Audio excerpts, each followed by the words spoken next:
Hello, welcome to my little trip down road testing memory lane. Today I thought we'd have a look back at a couple of NCNs from 10 years ago and look at the Superbike class of 2014. I'm going to be looking at two NCNs. One's mid-January 2014 and the other one is mid-February.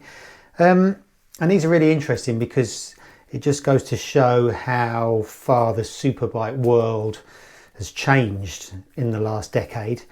Not necessarily for the better. The bikes are a lot better now, that's for sure, but kind of the interest has waned for a lot of reasons. But back in 2014, I guess this was kind of the last of the era when superbikes were kind of in their pomp. You know, everyone still loved superbikes. They were kind of affordable. You could pick up a GSX-R1000 in 2014 for $10,999. I mean, look at now, you can barely buy a superbike and get change for £20,000 now, which is crazy, which is one of the reasons why superbikes aren't as popular as they once were. And 2014 was the era where the Japanese superbikes were just still hanging on. The Europeans had arrived with the BMW S1000RR, the Aprilia RSV4 and the Ducati, which has always been around, but they had the Panigale. And they were kind of still viewed as kind of the outsiders. You know, if you wanted an affordable, reliable, trustworthy superbike, most people would still buy Japanese. And the Japanese are all of those things, but they never really moved the game on, you know, all the way through their, you know, ever since they started really, the improvements were always incremental. And it was only when BMW came out in 2010 that suddenly they just blew the whole doors off the class with more power, with electronics and everything like that. Obviously what went on in racing is very different to what goes on the road and in dealerships. The Japanese carried on winning. I mean, you've only got to look at Johnny Ray, you've got to look at Top Rack. I mean, who else? Tom Sykes in that era. The Japanese were still producing race winning bikes, but the showroom bikes, the bikes they were based on, they were kind of just hanging in there. And this was kind of the start of the European onslaught. 2014 was also a time where superbikes were still so important that people wanted to read about them. So, you know, our sports bike issues were really popular, which isn't so much the case now, although we're kind of coming into a new era of sports bikes where we've got the kind of the middleweight sports bikes, a new breed of 3-cylinder and 2-cylinder middleweight sports bikes and 4-cylinder actually, isn't there? There's Honda CBR1000, there's Triumph's new Daytona 660, the R7, GSX-8R, RS660, all of those bikes, they're kind of the new breed. But it was the super bikes that everyone was interested in 2014. So we really pushed the boat out, really. And these two tests that we did, as all group tests in MCN, they're kind of triggered by the arrival of a new bike. And 2014 was the arrival of the new Fireblade. The Fireblade had kind of been a little bit stagnant around at that time, and we were really hoping that this new one would move the blade game on. You know, ever since 1992 when the blade came on, it rewrote the superbike rule book, didn't it? Being a 900, being very lightweight, it was in the shadow of a lot of other bikes through the late 90s, and it came back strong again with the underseat pipe blade in 2004, and again in 2008 the stubby nose blade, that was really good. But the blade had kind of its star had started to fade a little bit. So we created two tests. So the first test was all about the kind of the normal superbikes, the kind of more achievable to buy superbikes. But despite that, it's such an important test. In January, we decided to stick them all in a van and take them to the south of France for just a road-based test. So in this issue here, So the Superbikes have made the front cover, which isn't so much the case now. And we took them to the Route Napoleon. We started off up near Grenoble. We rode them all the way down to Cannes. We went into Monaco and then up the coast into Italy. So it was a really thorough test of the bikes. Took a few days to do. So we've got the new Fireblade. So the new blade had modified cylinder head, inlet trumpets and exhaust, giving it an extra 2 horsepower. See what I mean? Incremental. 1 foot-pound of torque. It's comfier and there's more flex in the frame under the swing arm pivot for cornering feel. That was 12.5 grand, 12,599. That was up against the ZX10R. This one's in Tom Sykes colours. 12,199, unchanged since 2011. The ZX10R is the only Japanese 1000 to have BMW aping power, traction control and riding modes. But it's hugely overgeared, as we'll find out. And this has got the KRT racing sticker kit. Then we have the R1, 12,399. That's 12,199 as well. That's more or less unchanged since 2009, aside from the addition of traction control in 2012. The smooth and grunty cross-plane crank engine made the R1 the darling of the superbike world until the S1000RR arrived and stole its thunder. Then we've got the GSX-R1000, 10,999. Great value. It's not with us anymore, is it? Unfortunately. 12,199. All pretty similar price, aren't they? The Japanese anyway. Unchanged since 2012. The GSX-R1000 is the cheapest here. Overtaken by its road-going rivals over the years. The Suzuki is still unquestionably a rapid, fine-handling machine with lots of real-world grunt.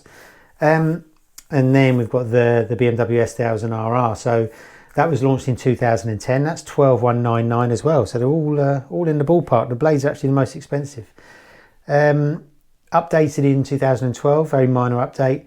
The S1000RR had a genuine 180 bhp at the rear wheel and a level of electronic refinement never seen with rider modes, ABS, traction control and a quick shifter as standard.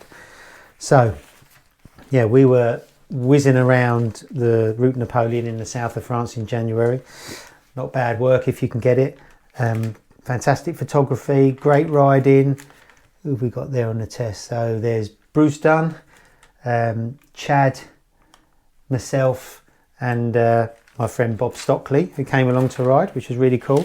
Some great sunny pictures, but we performance tested the bikes as well, which is really interesting. So on our dyno, on BSD's dyno in Peterborough, where we dyno all of our bikes, so they're all comparable.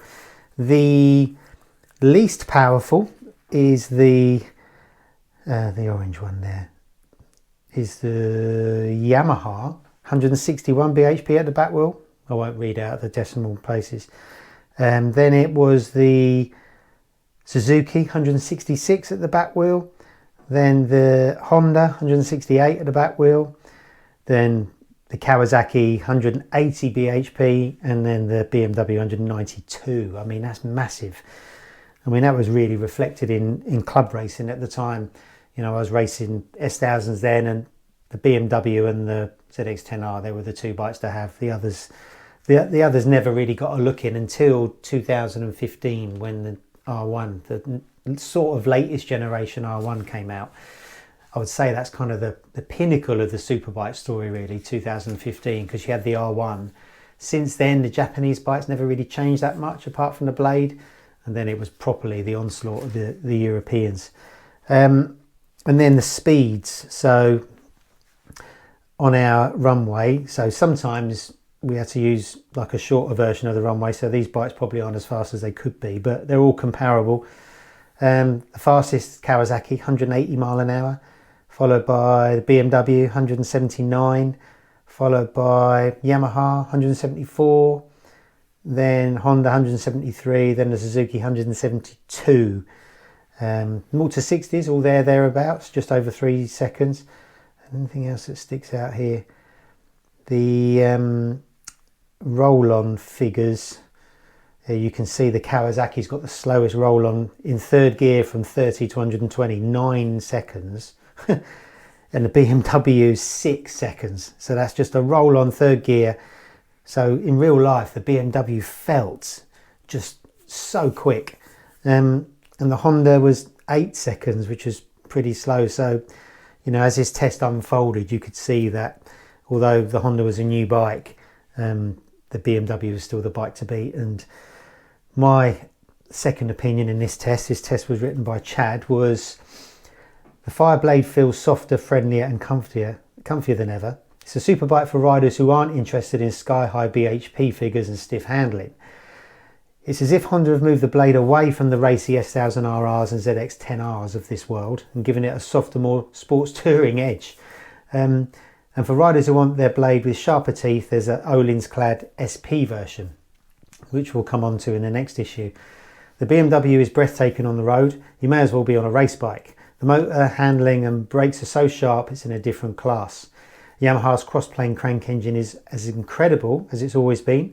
The engine is as smooth as an electric motor with the oomph of a V4 and the sound of Ross's M1.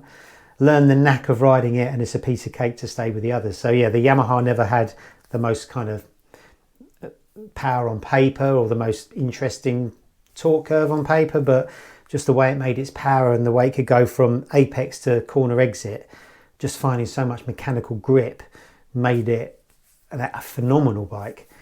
The Suzuki still surprises with its all-round brilliance, and we love the price even more.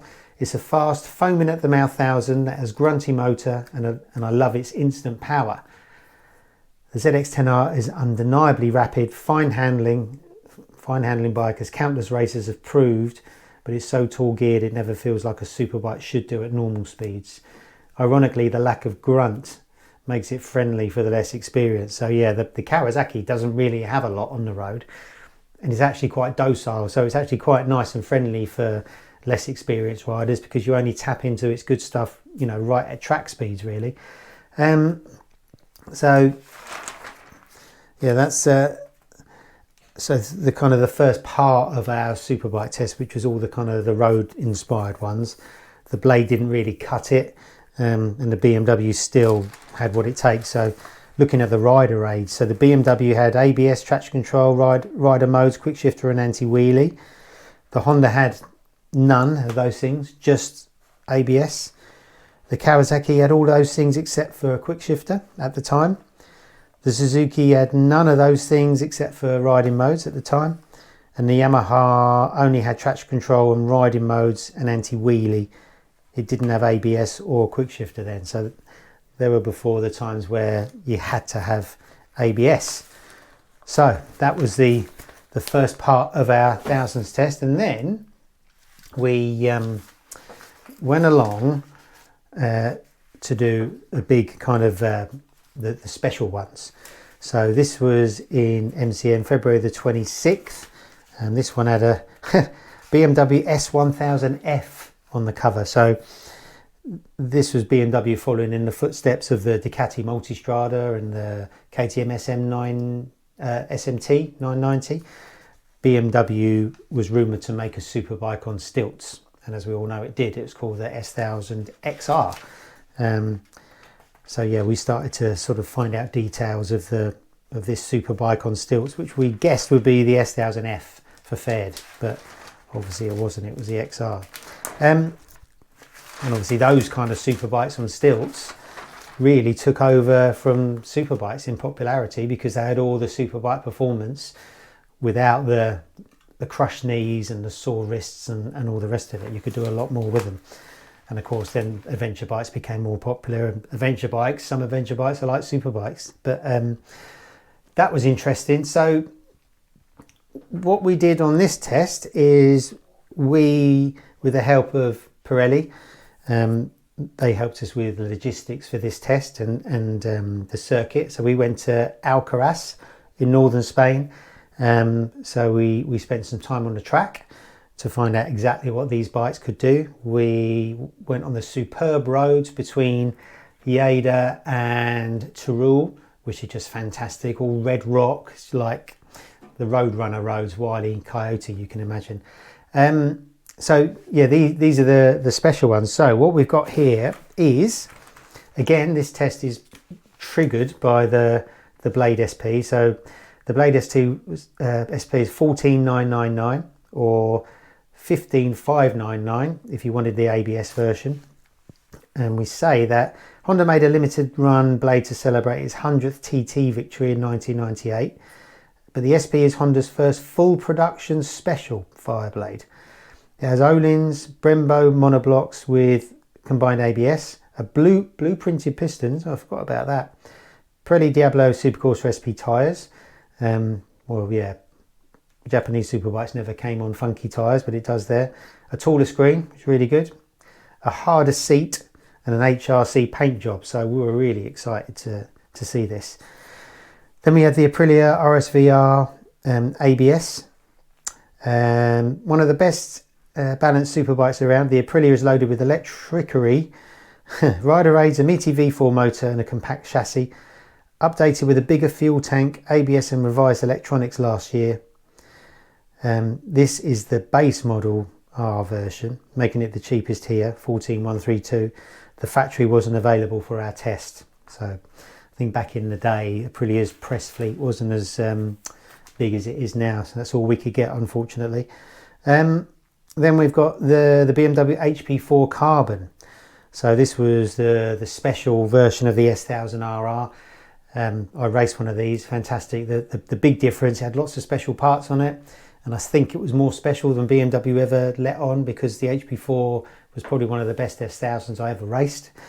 But the big thing about it was one of the first two bikes to come with electronic suspension, the Skyhook suspension, and the other one was the Multistrada. So this was a whopping £19,845. One of the most powerful yet easiest to ride road-going superbikes ever built. The HP4 is an S1000RR that boasts a beefier mid-range, semi-active suspension, lightweight wheels, Brembo monoblocks and 15-way adjustable traction control, which you could adjust on the bar. This carbon version has a carbon belly pan and BMW HP goodies too. Yeah, if you had one of these back in the day and kept it, it'd probably be worth quite a lot of money now, and it's definitely a collector's edition, and a lot of the tech from this bike went on to the 2015 S1000RR. And finally we had the Ducati 1199 Panigale S, so it wasn't quite the 1299 at this point. The most expensive bike here, 20,250. We've chosen the S model for this test.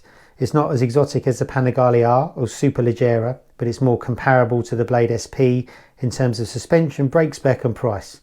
It has electronically adjustable Öhlins suspension, top-notch chassis parts and the booming Super Quadro V-twin motor. So we had a great time riding this on the road. So the riders were myself, a friend of mine, Paul Berriman, and I think, how could I forget? And Neil Hodgson. I don't think Neil came out on the road with us. He only did the track element. But what we did on the track was we spent a few days photo shooting, formation flying, formation wheelies, which was really good fun, and just a real honour to be riding with Neil. Neil had spent a long time away from riding bikes at this point, and about this point he was kind of doing quite a few track days with focused events. He's actually wearing focused events, Alpine style leathers in this shot, in this test, and he just started to kind of do a lot of riding again. So it was amazing to ride with a World Superbike champion, MotoGP rider, just incredible. And he's such a nice guy as well, and his commentary on TNT Sport is superb. So once we finished all of our kind of evaluation and our photos, we let Neil out on the bikes around Alcarras, which is a nice little track, quite undulating, anti-clockwise. Yeah, they're all lefts, mainly left-handers. And we gave him new tyres. So let's give you some times and his comments for each bike, which is quite interesting. So he was fastest on the HP2, 142.46, and he says HP4, BMW HP4. It's my favourite. There's so much power, feels light, and is easy to do good times. The traction control is holding me back a bit. I can't feel the electronic suspension other than it feels soft. The gearbox is good, but the quick shifter is slow. So, despite setting the fastest time, he felt that the electronics held him back. And that's kind of a common thread that goes through all the times I've been testing with electronics, when you get a really good rider that wants the throttle in his hand, that wants the bike to slide, he wants the immediacy of the power and the gears, road bike electronics, even latest generation electronics, put too much of a barrier between a top rider and what they want out of the bike. That's why with proper MotoGP, World Superbike electronics, whatever, you've got an army of engineers to set the bikes up just so. But with road bike electronics, they're a little bit too generic. They're more kind of safety features or a bit of a crutch for less experienced riders like you and me. Second fastest, so obviously not hampered by the fact it wasn't a factory version, was the Aprilia RSV4R, did a 143.4. Neil said, I didn't like it at first, it felt too harsh, but the brakes are good and it turns better than the Honda, and that's where the faster lap time comes from. It's small and there's no tank in front of you, so you slide up under braking. I'm disappointed. So yeah, the Aprilia is great, but for, you know, Hodgson's a normal size rider compared to the person the RSV4 was designed for originally, which is Max Biaggi, who is a racing snake, a racing jockey. Yes, a small bike. It's difficult to get around the Aprilia. It's difficult to hold on under hard braking, although the tank was made bigger in later years. I mean, I love the bike, but I can't fit on it really, which is, you know, that's why the 2.0 exists. It's that bike, but with a more usable riding position. So he was second quickest on that. Third was the 1199, 143.45. So just a smidge behind on a Ducati. And he said, there's no bottom end in the power. It's like a two-stroke, and I'm doing double the gear changes of the other bikes. Once you get to the meaty part of the power, it's too much, so it tries to push you wide, wheelie or spin. It needs more bottom end. And yeah, that was one of the issues with the original Panigale 1199. It was very angry. It was kind of, when it was in its sweet spot, it was amazing. But even at its launch in Abu Dhabi in 2012, you could feel that it was an angry bike. And Ducati made it calmer and easier to ride in the 1299, made it easier again in the V4, although that V4 was still a little bit angry. And now you've got a bike, the 2023 bike, which was the last one I rode, which couldn't be friendlier. It's got all the power. The electronics help normal riders like me to harness what it's got. Yeah, and it's come a long way in 10 years. So in last place was the bike that triggered this test in the first place, which was the Honda Fireblade. That did a 145, so that's 3 seconds off the BMW. And you can see really why the blade struggled in racing, really, because it needs so much work to sort of bring it up to where the others are to begin with, and then it needs to be turned into a race bike. It's a little bit different now with the latest generation blade, which makes 200 horsepower already. And as you can see in Superstock racing, it's the bike to have. It's got really good electronics, but it's still kind of missing something in top level racing. It's quite a short, snappy bike, and I'm sure the pro riders and the pro teams have got around that, but you can kind of see why the DNA of that bike doesn't really work, you know, at top level racing. But I digress. He says the blade is easy to ride, but heavy through the chicanes. You don't feel connected to the rear tyre because of the lack of power. The suspension feels nice, but when you attack, you can't change line easily. I had no problem with the brakes. So yeah, this was at the time where the brakes hadn't really been sullied, the ABS really. This was the time before lean sensitive ABS, where all the manufacturers' brakes went a bit spongy and a bit wooden. So the ABS on these generation bikes were generally pretty good. I don't know if we dynoed these. I don't think we did, because we didn't have access to the bikes in the UK. All of these bikes came from Spanish and Italian importers. But to give you an idea of power, the BMW was claimed 193, the Ducati was 195, so they were the big guns. The Aprilia was 184 and the blade was 178. 178 was more than it had ever had, but you know, it was probably a little bit too little too late. And the verdict for this test was, it has the chassis spec and price tag of an exotic superbike, but the Blade SP doesn't cut it against its European rivals. It's the slowest on track in the hands of Neil Hodgson and lacks the competition's array of electronic rider aids, so it brings up the rear in this test. It's still a hugely capable, rapid, superb handling superbike that's very easy to get on with on the road and the track. It looks fantastic, it's exquisitely built, which it was, but at this price we expect a little bit more. The BMW HP4 wins our test. It combines the Honda's friendliness and ride quality with searing performance and cutting edge tech. In second is the Aprilia. This R version is cheaper than the Blade SP, but faster, better equipped, and its V4 engine is a joy to ride on the road and track. V4s, eh? You've got to love them. Although it's very cramped for bigger riders. The 1199 Panigale S is third. It struggled with its short gearing and lack of bottom end on track, and it's tricky to ride fast, even for former world champions. But it's still a beautiful, special machine loaded with character. And again, we put control tyres on all of these bikes just to keep it square. We have Pirellis on this test, and I think we have Bridgestones on the other test. So yeah, the superbike landscape has really changed, hasn't it, in the last 10 years. You know, when we do superbike tests now, we still do them. They're still triggered by new bikes. So in 2023, there was a new S1000RR. So we had that against the 2023 or 2022, it's the same, I think, Panigale S, V4S.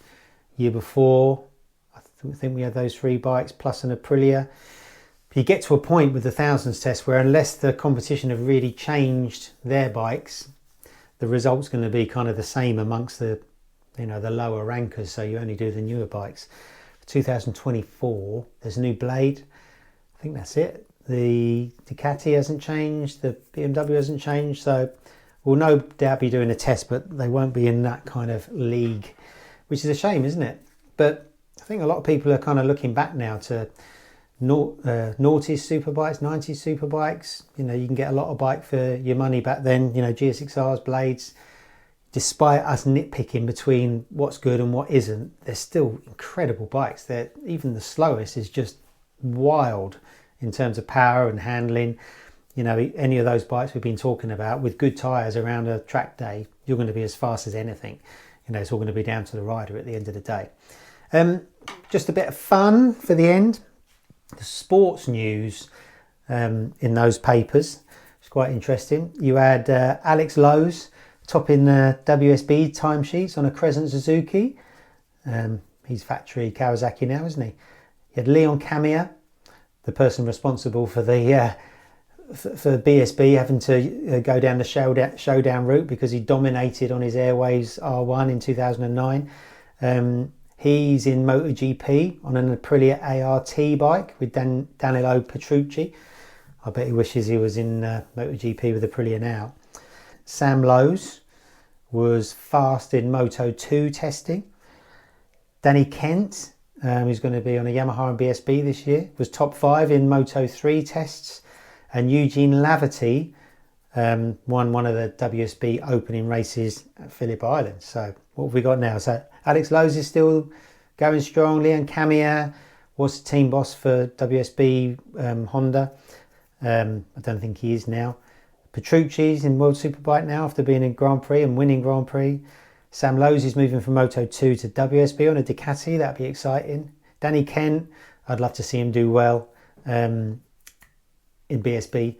And Eugene Laverty, I think he's team manager, team owner for one of the BMW squads that Scott Redding's riding in. So yeah, a lot of those boys are still doing it.